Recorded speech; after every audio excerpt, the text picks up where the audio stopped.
Thank you for joining us for another community chat. My name is Kevin Tachi, and we use this program as a means to have conversations. These days, they're more geared towards COVID-19, the coronavirus, the pandemic that we are currently in the midst of at this particular time. Joining us for today's conversation is Chris Schultz. He is the chairman of the Abington Board of Health. Chris, welcome to Community Chat. Thanks for having me on, Kevin. You got it. Probably the first thing I'll ask you is what has it been, as a Board of Health, normal daily operations or the operations of the health department? It seems as though since the middle of March have changed drastically with this pandemic. Yeah, we were probably one of the quieter boards in town. Probably the most controversial thing we've dealt with in the last year was vaping, and then all of a sudden this rolls down the pike. It's been a little crazy. Yeah. Well, and what seems to be some of the things that you've tried to do as a board to at least better protect the residents of Abington? For us, our mission statement as a Board of Health is to ensure the safety and well-being of the citizens of this community. What we've been doing since the pandemic, number one, fortunately, we are very lucky to have a director of a health department here in Abington who is experienced, has actually worked. He was on base during the H1N1 breakout in the Middle East, so he's dealt with pandemics before. And we as a board are just following Department of Public Health and CDC guidelines as we try to set policies in town to minimize risk. To date, that's really, as a board, all we've really done is we've closed down parks and open areas. We've just issued an order last week requiring masks, went out in stores in town. Anything to minimize exposure.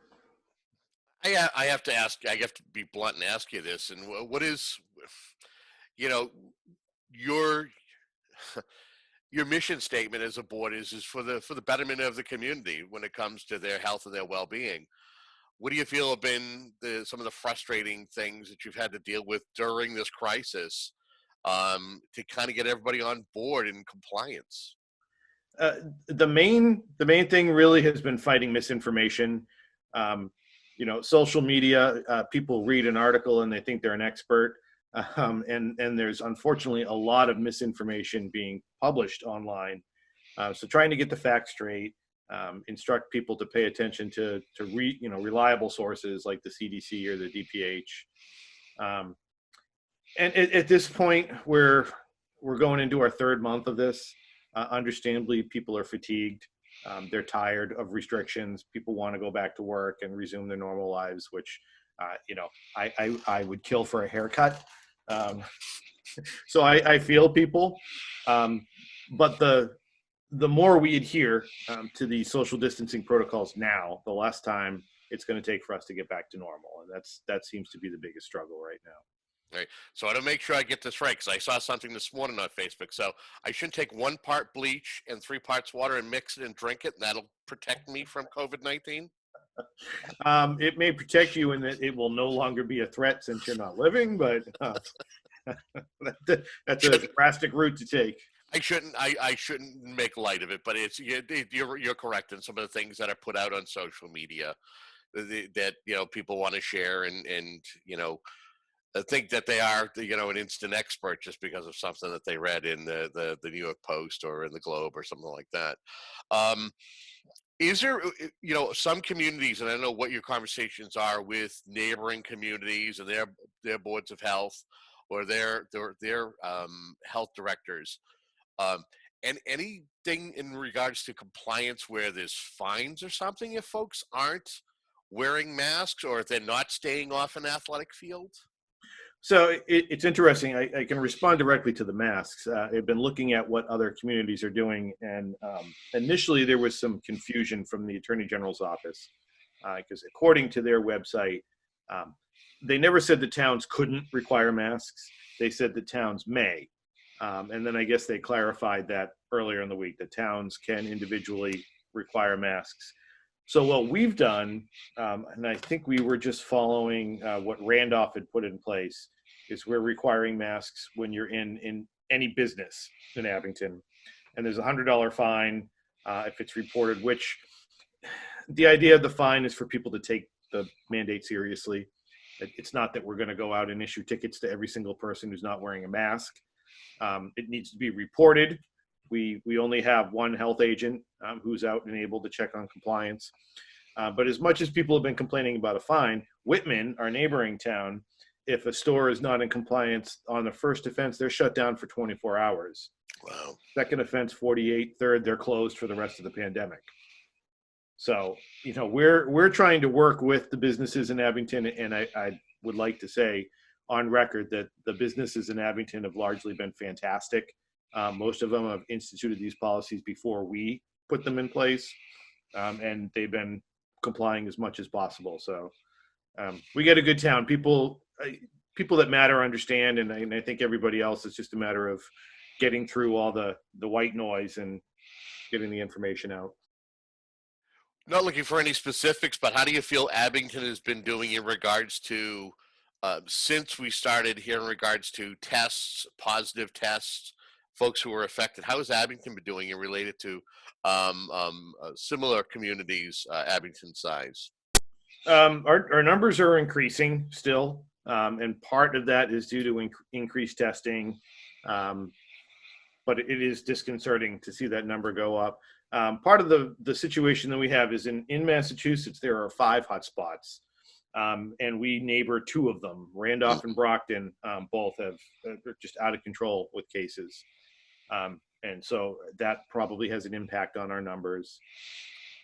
We've been doing relatively good. The other thing with numbers, and there's been a lot of frustration from people with that, there are certain legal guidelines that the Board of Health has to follow. We can report numbers as we have been, but we can't tell people where those positives are from or who they are. People are looking for a lot of information that it's not that we're hiding anything. It's that legally we're not allowed to give that information out. What's it been like since the onset as far as information? Because it seems like information and how you're getting it changes. It could change within an hour. It could change within the day. What has it been like dealing with that?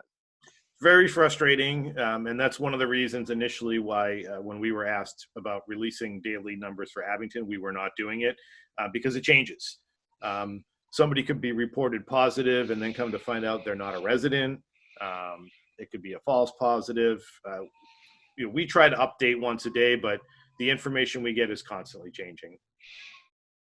Any thoughts or what are your conversations with the state in regards to a second surge? I mean, is there a chance that if we ride this out that we won't see a second surge, or is there not enough data to be able to answer that question? Yeah, it's really hard to say. There are so many factors involved in that.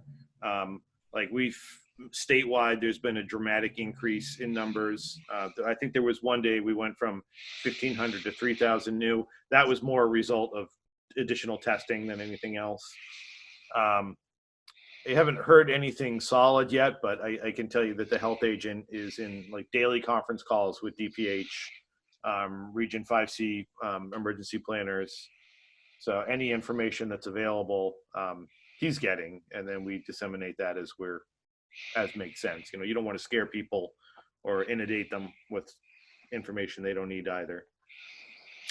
I think the other thing I would ask you is, here we are, the warmer months are supposedly ahead, although the weather of the past couple of weeks would probably say differently. What are you looking to get a message out in regards to, as it gets warmer, folks still practicing social distancing, and if you are going into a business, wearing a mask? Just because the weather changes for the warmer, that practices shouldn't. Yeah, despite some of the claims online, heat doesn't just automatically kill the virus, or a warm day doesn't. DPH is actually going to release some guidance either this week or early next week regarding summer activities and our approach to them. The hope is that May 18th stays the date that things will start to reopen, but it's going to be a staggered approach. And we should have some official guidance that we can share with people, hopefully by early next week, on what to expect. I know locally, the Memorial Day parade has been canceled. And Abington Celebrates has decided to postpone their Flag Day event in town. So we're already looking at cancellations and postponements going into the summer. And how does the Board of Health play a role when it comes to upcoming town meeting? Is there any conversations being held with you by other town officials saying, what are we going to do? Do we know what the state's going to do? I know that they've relaxed as far as quorum numbers, or they've relaxed certain stipulations when it comes to um, um, numbers for elections or getting signatures and stuff. Where does the Board of Health fall when it comes to, something like a town meeting, which is essential to a community? In those cases, I know the decision is up to the selectmen and the town manager. They would consult Marty, our health agent, get his recommendation on that. I suppose in an emergency situation, there is some authority the board or health department could exercise, but for the most part, we'd be advisory in that capacity. Okay, probably one of the last couple of questions I would ask you is the plastic bag ban. How is COVID-19 affecting that, or at least pushing off enforcement of that? It's funny because we had, as a board, so initially that was supposed to go into effect, I believe May 1st. No, when was it? April 1st. So the board decided to defer enforcement of that until, I think we pushed it back to May 1st. Then the governor issued an order rescinding plastic bag bans. So anything coming from the state level supersedes the local level. So until Baker lifts that, we won't be enforcing any plastic bag ban. It's Excellent. just, personally, when we considered it as a board, it's just one more burden that businesses don't really need right now. Anything anything we haven't touched upon, but you feel is very important during this particular conversation to mention, at least to discuss for a moment? Other than just really emphasizing for people to continue practicing social distancing, and understand when these rulings are coming out, these orders, either from us or from the state, we're always reluctant to put these things into place. It's not because we want to restrict people. It's best practice. It's the official guidance. It's going to be difficult for all of us as it gets nicer out. But the more we adhere to these things, the more we avoid congregating, the quicker we'll be able to return to the way we remember things. Excellent. Well, Chris, thank you very much for joining us. Thanks for having me, Kevin. You got it. And again, another conversation here on Community Chat. If there's a guest or a conversation you want to have, especially if it's regarding to COVID-19, info@abingtoncamp.tv is your way. And until our next chat, be well, be safe.